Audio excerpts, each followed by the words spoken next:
player ratings for Manchester City 6, Chelsea 0. Fucking Christ. I mean, I wouldn't... No, you know what? Right, Lewis, this is your show. Lewis, Scott, I will chip in, but I would just want to hear what you two have to say about all of this. Let's get straight into the player ratings. I'll get them up on my laptop. I'll read them out. And Lewis, you can take the lead on this one. So we'll start and goal, Rodney. Or Kepa. For those of you who don't know, he's called Rodney now. He's not called Keith. Kepa, I'll say, by Kepa's standards, he had a poor game. And let's be real, he conceded 6, so he can't get a good rating anyway. But I feel in terms of the goals that he's going to get blamed for, I think only one of them he really can get. I know the Aguero one, the goal, everyone was saying that he should have got a stronger hand to it. Here's the thing. That was an insane goal. Here's the thing. Yeah, I remember start of the season, I was speaking a lot about Kepa and saying that his strength behind the ball needs to improve, and it has. Over the last couple of months, he's been so good. So I'm not going to look at that sort of goal. I just think it's a great goal by Aguero. And Kepa just couldn't get a hand to it. Aguero is now joint with Alan Shearer for most Premier League hat-tricks, and is argued for me one of the most underrated centre-forwards the Premier League has ever seen. He's never won a Player of the Year. He's never won a Player of the Year? I think I read somewhere he's never won. And one team this season, did you say? Yeah, last season. He won, and I think he was only 5th highest goal scorer. Enough said. But I mean, he's an amazing centre-forward, and you know the goal he scored yesterday, fair play to him, credit, superb. But yeah, the only one put in a performance as well when he decided to award that penalty, and I wanted to slap him like most football. Well, it was a penalty though. It was. But it was Mike Dean being Mike Dean. To be fair, at least he was less Mike Dean than normal. There was no red apart card. from that. There was no red card. There was no arrogance. Apart from there was no arrogance. It didn't look like there was much arrogance. Apart from the penalty thing. I mean, you are a licensed referee, so I mean, I'm going to take your word on that. Trust me, I've seen many a Mike Dean in a Sunday League. That's fair enough. But let's move on, Dave. 2 or 3 probably. 2. I don't see anyone. For me, no one in the team gets higher than a 4, and there's only one. No, there's 2 players that get a 4. There's one I'd give a 5. That's me being overly nice. Though. That's fair. I feel me. It's like you said, 6-0. No one can really get a good rating. That's why. 6. But I mean, Dave, I'd give a 2. He was very, very bad yesterday. I mean, it's the nature of the beast, unfortunately. Rudiger. Now, I said there was only one player I could give him 5. Just because of what he did post-game. That's why I'm saying he's a 3 for me. In game, out of the back 4, I thought he was the most safe one out of the lot. Most competent. Yeah, I agree. I'm gonna say a 3 just because we conceded 6, and the reason he's going to get more than Luiz is because of what he did at the end. Go on. I'm feeling to go. Based on the rest of the back 4, I'm feeling to go for a 4 for Rudiger, but I don't think I'm going any higher with anyone else. Okay, I'm going to go 4. I'll drop my rating, but I think, Antonio Rudiger, just for his... Yeah, for the stuff at the end, needs to be commended. I was down at the front, you were filming it. The way that he... The way that he came over straight away. Yeah, that's the thing, because I recorded the whole thing on the vlog of Rudiger just walked straight, head up, chest up, he's ready to do it. Yeah. He's happy to do it. I remember even... I could hear him mouthing to one of the fans, I came here to say sorry. Yeah, I came here to say sorry. He was like, I want to say sorry. Like, we are really sorry. He meant it. He was speaking to me and CFC Dave, just saying like, look, just tell him we're sorry. And he's speaking to Dave, speaking to the guy, and saying, look, if you've got an issue, when he was waving at the guy, saying, look, if you want to throw something, if you've got a real issue, come say it to my face. And to be honest, I respect him so much for what he's done there. But I mean, what else we got? Here we go. David Luiz. 2. 2. Yep. I 2. don't think anything else needs to be said because we've addressed it already. Alonso. 1. Can we give him a 0? No, worst player on the pitch. He pissed me off. 1. Can we give him a 0? So predictable, man. Every damn time. That substitution. I never wanted to play that substitution. Like you don't walk off the pitch. Barkley had a shit game. He ran off the pitch. Pedro had a shit game. He ran off the pitch. You don't walk off the pitch when you're 5-0 down, head down, looking at the floor. Alonso just has a very lazy thing about him. And when you're covering that entire left flank, you can't have that. 1 or 0? What are you giving him?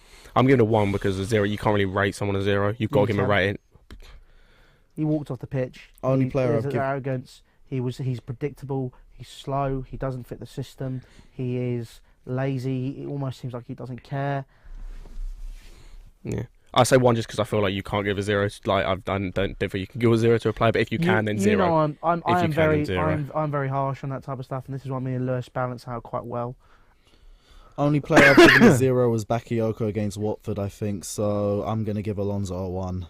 Actually, that's a good point. If that's the case, I think he was as bad because he had a whole. Bakayoko didn't even last the first. Yeah, half. no, I saw that game. That he was bad, but with the You stuff Alonso did. Now imagine being there. Yeah. Jesus, that was disgusting. N'Golo Kante.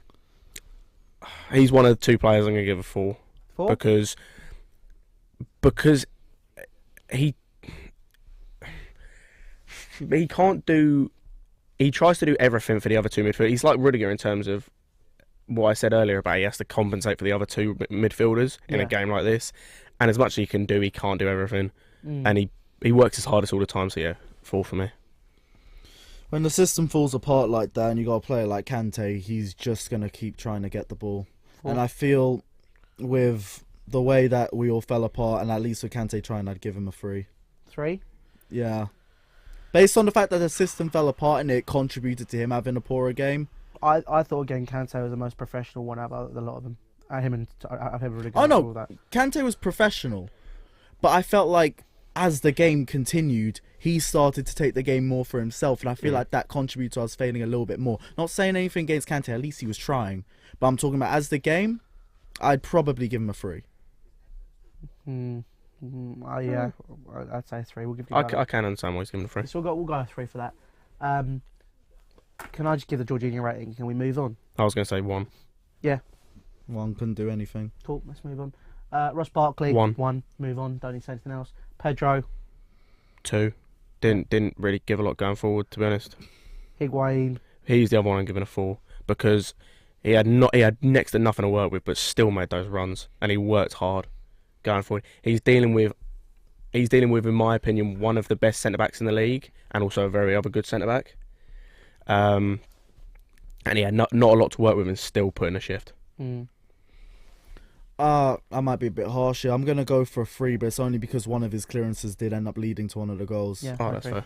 Great, I agree. I think he again, you know, it's just He did what he had to do, and I get Higuain ain't a defender. I get that, but in terms of the game, I'd still go for a 3. That's fair. Yeah, I'd say 3. We'll go for that as well. We haven't even spoken about him today because he was that invisible. Mr. Eden Hazard. 3. First half he tried. I'll give him that. Second half, by that point, for everyone, the game was done. So, Hazard, I'll give him a 2.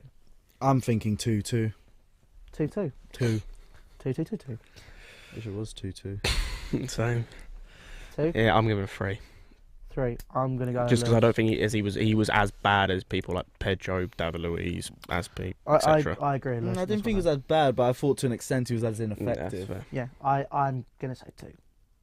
That's my opinion anyway, and I think, you know, he wasn't as effective, but at the same time he didn't really offer much either. Yeah. He tried, but look, he can't do it on his own. But he was poor yesterday. Sorry. Now go through the substitutions. We'll just knock these ones off quickly. Emerson. I'm not giving him a rating because I don't remember him doing anything, and he was just brought in right near the end of the game. I don't even remember him coming on. I don't even remember him coming on. You do because of that stupid Marcos Alonso shit, but I remember him apart from that, I watched Alonso go off. Oh, then you looked down. While he was walking, I was like, yeah, no, he's walking. I'm just going to stop looking, otherwise I'm going to get vexed really quickly. So obviously Emerson came on, didn't do anything. 73rd minute, that is warranting, by my rules anyway, as someone who's done player ratings before, if they've had 15, 20 minutes, they can give them a slight rating, give them a 3 as the average. Average in a game like this, yeah. Yeah. Of Emerson, I didn't really see much from him. I mean, someone made this, I think it was Abril made the point, either in the cab on the way back or when we're off camera, that as soon as he came on, you saw Guardiola make them change the side they attacked, because he looked a bit more with it than Alonso did, not saying much, but he looked a bit more with it. They changed where they were attacking, went down the left-hand side for what was remaining. It's simpler with Emerson because he just covers space quicker. Yeah. He's just faster. Yeah. Okay. Kovacic. 3, just because he was better than Barkley, but again, it's not saying much, and he was okay. Yeah, I agree. 3? 3, but I think Loftus-Cheek should have come on first. Yes, and that's Loftus-Cheek the came last on the man. wrong position, Ruben in my Loftus-Cheek is the one player I consider giving a 4. 4 Yeah, or 5. I Yeah. agree. Because of his impetus. Actually, on the yeah, game, he's the the effect he third had. player. He was born on the wrong position, though, for me, personally. I'd have taken Jorginho off Kovacic at CDM or Regista, and then Loftus-Cheek in the midfield. Yeah. Him putting him on the wing just for me doesn't make all that much sense. I know he can play there, but Well, this is when I talk about changing this system and looking and adapting it for the Premier League, playing that 4-2-3-1. When I say Kante and Jorginho sit, I'm looking at Loftus-Cheek as that 10, as that player to drive the play forward in behind the centre forward, and then you have Hazard and Hudson-Odoi on an ideal world as the 2 wingers. That's my opinion anyway. That's what I'd like. That I think he's one that adds impetus. He drives the ball forward. He's strong. He's physical. He can shoot. I think he's the man to play in that position personally. I don't know what you think. Do you see where I'm coming from? Or I'd definitely have Loftus-Cheek in that left centre mid role. Yeah, definitely. Especially no offense to Barkley, but 15 million safe risk done. Kovacic is a Real Madrid player, not a Chelsea player. I go for Loftus-Cheek. Yeah, I agree. I'm with you on that. But yeah, are we doing the manager? Because I know what I'm giving him, and it's a point I want to bring up. Okay, let's do the manager. 1, tactics poor, lineup poor, in-game management poor, and the final point, and the other point I mentioned that pissed me off, it's not a big point, and there are other problems, but at the end of the day in football, whoever you are, player, coach, manager, linesman, referee, don't care who, when you are tasked with shaking someone's hand, unless they have done something to disrespect you, unless they have done something to disrespect your family, unless they have caused disrespect on the pitch, unless they have caused an argument with you, anything like that, you shake their hand, no matter what. Without respect in sport, there is very little else in terms of there has to be respect, otherwise it's pointless. I agree. The pathetic nature of which he walked down the tunnel without even giving Pep a look, without even giving Pep anything, even the remnants of a handshake or a pat on the back or anything, for me is pathetic. I agree with you on that, and I think it is a sign of. I think it's a small sign of Sarri losing his head. Well, I won't say a small sign. Like, obviously, you've got to do it. But the one thing I'll look at as well, Guardiola at least continued to defend him in the press conferences, saying that my first season was hard as well. But if you want to talk about the rating, I think Sarri definitely deserves a low rating. I think the lineup up front was all right. I think Loftus-Cheek should have started. Back 4, switch Emerson for Alonso so we can at least move the ball up quicker. But the issue is that we didn't change quickly enough. We were getting battered, and I think a change should have come early. And the issue is we don't even have the team. This is it. And we've already. This is why every issue comes on top of another issue. That's why we've been talking. But I feel like we've also been going around circles. Each issue comes back to another. Yeah. It does. And unfortunately, that is it. But I mean, we'll have to see. But obviously, thank you for watching the player ratings. Obviously, subscribe, like, and all that good stuff.